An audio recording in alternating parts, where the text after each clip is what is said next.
Shakia Gay, a former officer in the Navy, was just a newly accepted student at Astoria University. Madonna McGuire, a housekeeper, had just moved to Florida with her husband to fulfill her dream of living on the beach. Stephanie Goodlow, a worker at a youth ministry and a mother. When you hear the stories of these women, they have nothing in common, but they do have one thing in common. They were abused and murdered by an intimate partner. The number of women murdered every day by an intimate partner in the United States is 3. Abusers can take many different forms. Knowing this, our group has orchestrated the following question. How does an abuser overpower a victim by convincing them to stay, and how do victims overcome this? Domestic violence causes abusers to often start the cycle of abuse because of the insecurities they have about themselves and their lives. Victims to be emotionally manipulated into thinking that they deserve the abuse and that it is their fault. a negative effect on others, mainly children. We have researched domestic violence by focusing on the economic, legal, and psychological outcomes and the different outcomes that victims may encounter. First, abusers often abuse because of the insecurities they have about themselves and their lives. In an article written by Darlene Lamster, a licensed counselor, it is concluded that abusers often have the following personality profiles. They're insecure, needy with unrealistic expectations of a relationship, distrustful, often jealous, verbally abusive, and the need to be right and in control. This means that the offenders abusers who prey on their victims have their own set of psychological issues, causing them to feel insecure and abused to make them feel satisfied with their lifestyle. When someone is insecure about themselves, seeing other people suffer with them makes them feel validated in who they are and who they want to become. This causes them to feed off the pain and agony of their victims. Although abusers feed off of power, they are still insecure. Michael J. Formica, a board-certified counselor who is awarded for theology, confirms that abusers in fact are weak, which is why he or she abuses in the first place, to maintain a sense of control. This demonstrates how abusers often target people who are generally weaker than they are. As a result, a victim's capability to take care of themselves is stripped away, leaving them to feel insecure about who they are. Although abusers may feel some sort of validation from lowering the self-esteem and self-worth of an individual, it does not justify a valid reason for them to ruin the life of a victim. If the cycle of abuse and torment continues, many victims of abuse, now with their own newly formed insecurities, may repeat the cycle and become a domestic violence abuser themselves. Abusers can lead to a huge discrepancy in victims' values and moral integrity. Next, domestic violence causes victims to be emotionally manipulated into thinking that they deserve the abuse and it is their fault. In an article written by Daniel Colley, an accredited freelance writer, reported that vulnerability can make you feel cornered. I felt trapped and powerless, like the abuser could be as awful as he wanted to me, and I couldn't do anything about it. Feeling dependent on someone who manages to take power away from somebody is an unsustainable method that can take away from one's self-esteem. In another article written by Preston Nee, a psychological professor, it is confirmed that abusers often blame the victim for causing their own victimization in a number of ways, including but not limited to deformation of truth, strategic disclosure, or withholding key information. This means that the manipulation, isolation, verbal assaults, and passive-aggressive behaviors will not leave physical scars behind. Therefore, the abusers have a sway on the victims that has been psychologically stained into their minds. Cross-examination is a method used by lawyers to forcibly get information that benefits their client regardless of its underlying truth. A Women's Aid report says 24% of victims were cross-examined in family court by their abusers.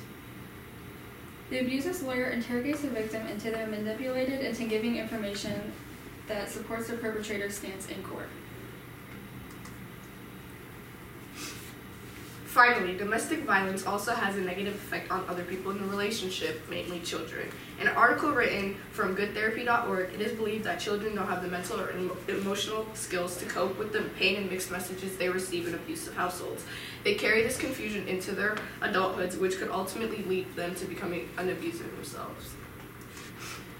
Victims may think that returning back to an abuser is the only source of security because they think that the abuser is giving them compensation. Having kids involved can also be hard because most victims want their kids to have a safe home where they can be provided permanent stability. The Allstate Foundation Purple Purse, a fundraising and public awareness campaign, confirms that abusers can convince their victims into staying or coming back if they try to leave, locking them in a cycle of abuse. This matters because abusers delve into their victims' weakness, causing victims to feel trapped. Abusers use visitation as a way to drive a wedge between mothers and their children.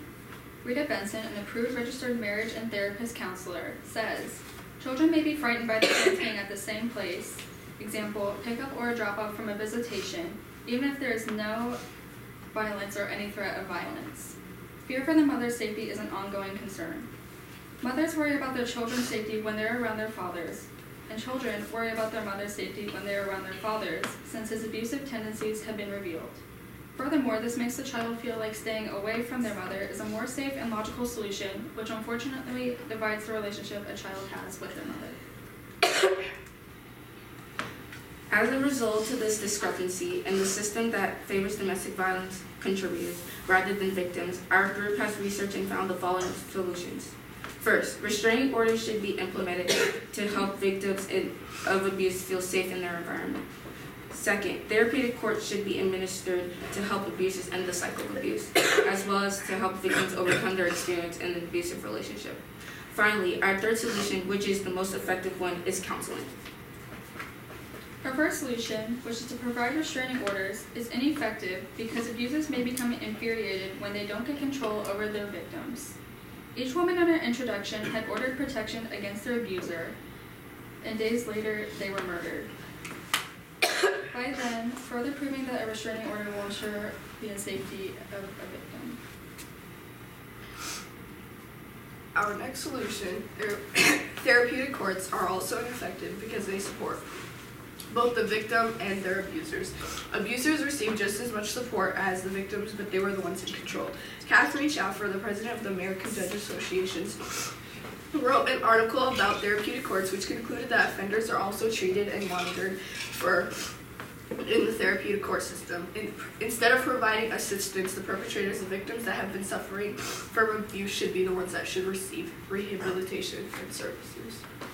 Finally, according to National Domestic Violence Hotline, counseling sessions provide a safe and confidential environment for survivors to express their feelings, thoughts, and fears. Victims can receive non-judgmental advice from a trained professional therapist. Therapy is a way for victims to heal and overcome the psychological trauma they encountered over time. Like all things in this world, overcoming abuse and violence in general is a long and time-sensitive journey. But it can be overcome with the help victims receive from their community and the acknowledgement that domestic violence is an issue that deserves to be recognized.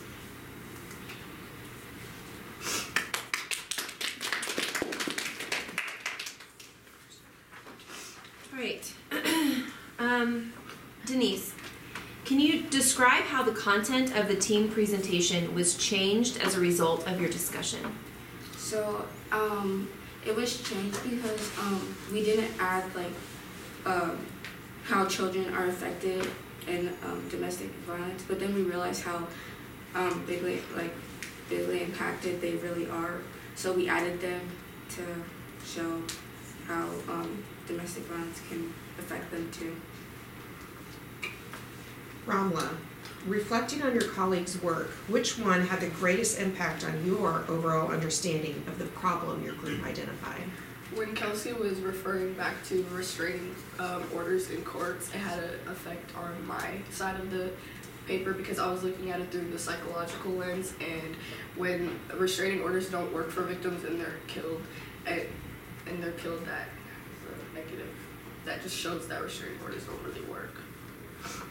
Okay, good. Kelsey, describe an argument from one of your peers' individual reports that made you think differently about your team's solution or conclusion. So in Denise's paper, she talks about how money is like a way for victims to be stuck in a relationship and abused. But I think by going to the therapeutic courts, victims can receive like the compensation and the money to help themselves get free from their abuses.